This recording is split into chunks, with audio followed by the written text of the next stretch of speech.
We're going to go with 7. Pronouns are she, her, and Georgia is a weak atheist, but has been told that that only means agnostic, wondering about definitions of terms. Sure. Really easy. Terms are not prescriptive. They're not like you ought to use it this way. They're descriptive. So what really matters is like what you mean by the term, right? Like I can use the label atheist if I mean I don't believe in God, and someone views that as like agnostic, where I'm not taking an attitude of God existing or God not existing. I'm just kind of in the middle of that, those propositional attitudes that you could have. I don't really care if you call that agnostic or atheist. I'm going to tell you what I mean. It's like, I do not believe in gods. Throw in whatever label you want. For me, I'm okay with that distinction. I think gods do not exist. So when I say I'm an atheist, I say, I believe that gods, plural, do not exist. And that's not a prescriptive usage. There's this debate within philosophy and then like internet atheists, and though I don't like this kind of gatekeeping. It's like I understand what both sides are saying, but it's not prescriptive, so there is no such gatekeeping. There's a usage in this term, and there's a usage here. And as long as you specify the usages, I don't have any problem with, you could just say, blah, blah, blah. I'm a blah, blah, blah atheist. Like, what do you mean by that? Just tell me what you mean, and we can make progress rather than focusing on the way words mean. Also, hello, 7. How are you? Yeah, sorry. I went on a little rant there, so. What do you think? Hi.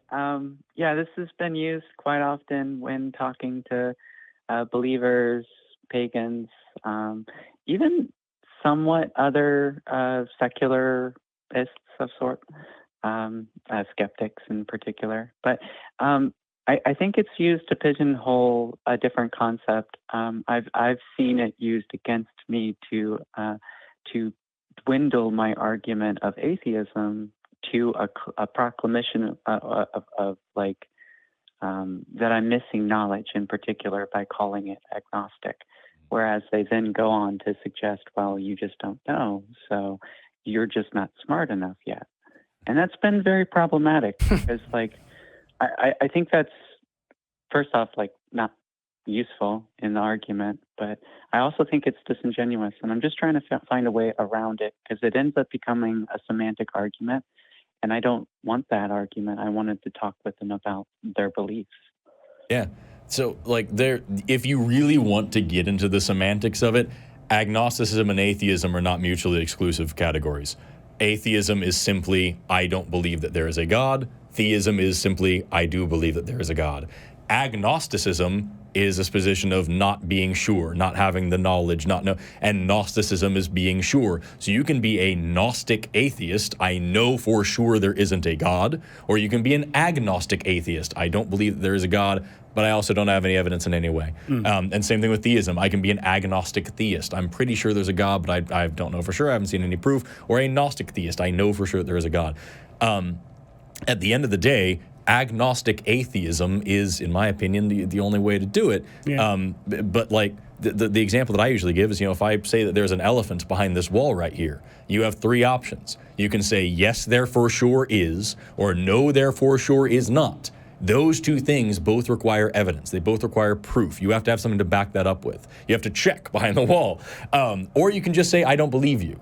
And if you say I don't believe you, you're not making a truth claim about what's going on behind the wall. You're saying until you give me a reason to believe it, I'm going to suspend my belief. And that's what it really, by and large, atheism is it's a suspension of belief. It's not accepting something without evidence. So strictly speaking, you could use the term agnostic atheist, but at the end of the day, the atheist community is not a monolith. It's very diverse, and you're going to find different atheists that disagree with me on these terms and are going to use them totally differently. Yeah, and you're going to find people that will use the agnostic, like you can use atheist as like God does not exist, and then use the preface say agnostic, like my position is God does not exist. I don't know that God does not exist. Or then you can say I'm a Gnostic atheist.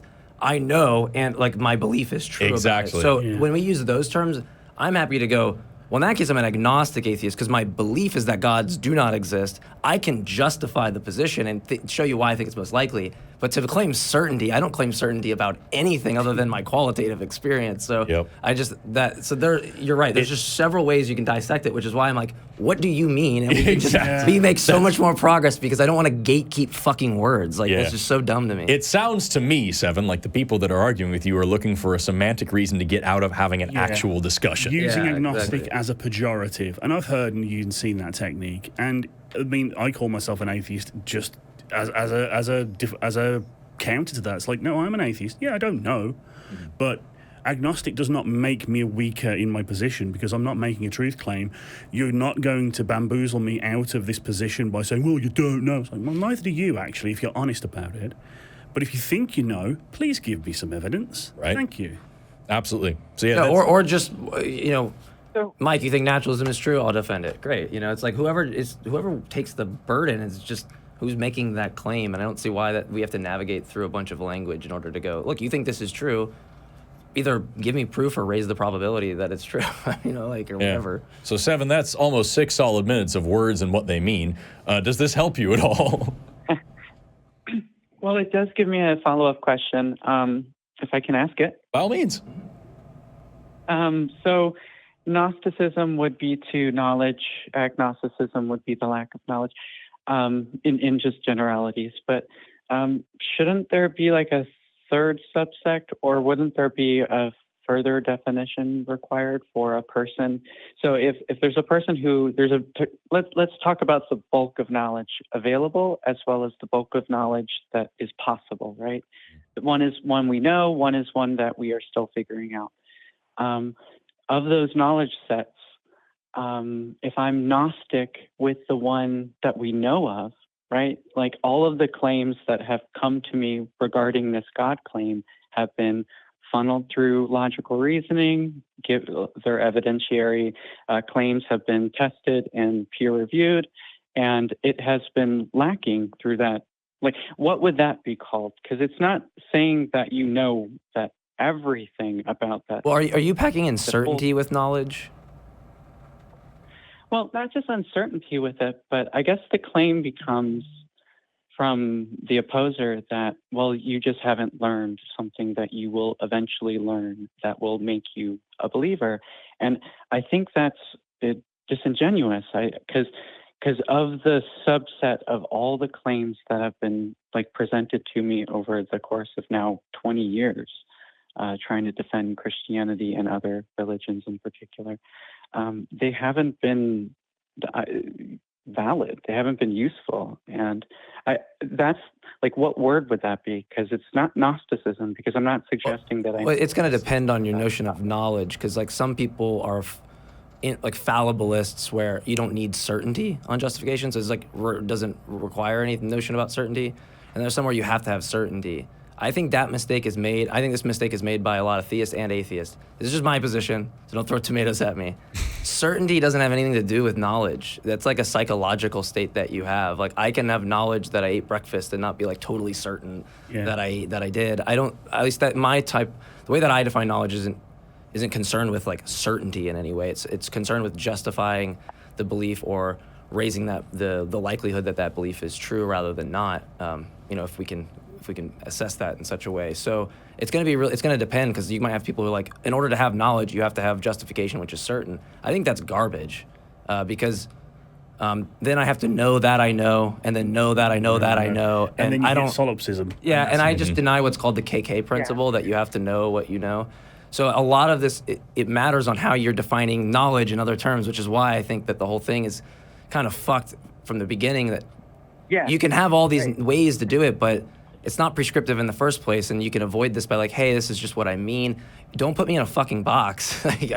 Did you not get enough of what I said? Did you not understand my position? And if that's not the case, I just don't even think you should interact with that person. I can be very clear to tell you, I think that there are nothing but natural causes in the universe. That's my position. do you want to fight about it? Like, I don't know. What do you want to do? You want to argue that I'm not an actual atheist? Not interested in that conversation. And if their own response is, well, you just don't know yet. It's like, okay, if you want to keep smelling your farts, you can do so over there, and this conversation is over. What do you actually know? And can you prove it? Do you know for sure this God is real? Can you back that up as much as you want to try to have me back up that I don't believe it? Like, what is that? Unfortunately, Seven, this is a deeply philosophical topic.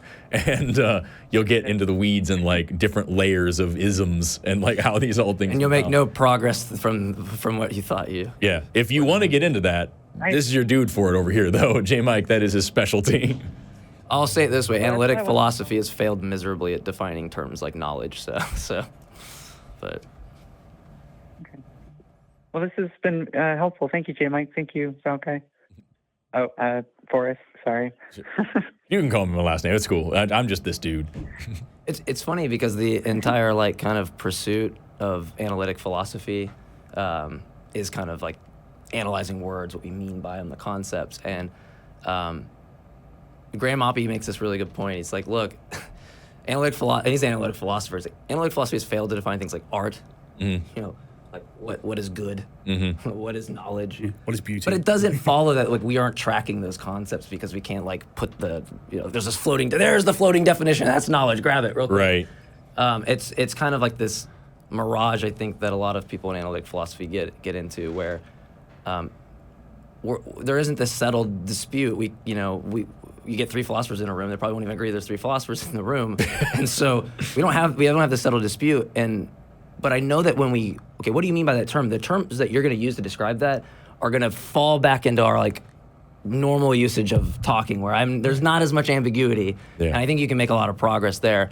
Unless you want to really get into the weeds, then sure, then you have to play the language game. It sounds to me like a creationist arguing with me about evolution. Well, what about microevolution versus macroevolution versus other, or a change of kinds? It's like, all right, bro. Yeah. The labels that we stick hiding on. behind attempting prescriptive language because that is the only recourse you've got. You've got nothing else. Exactly. It's just a coward's way out.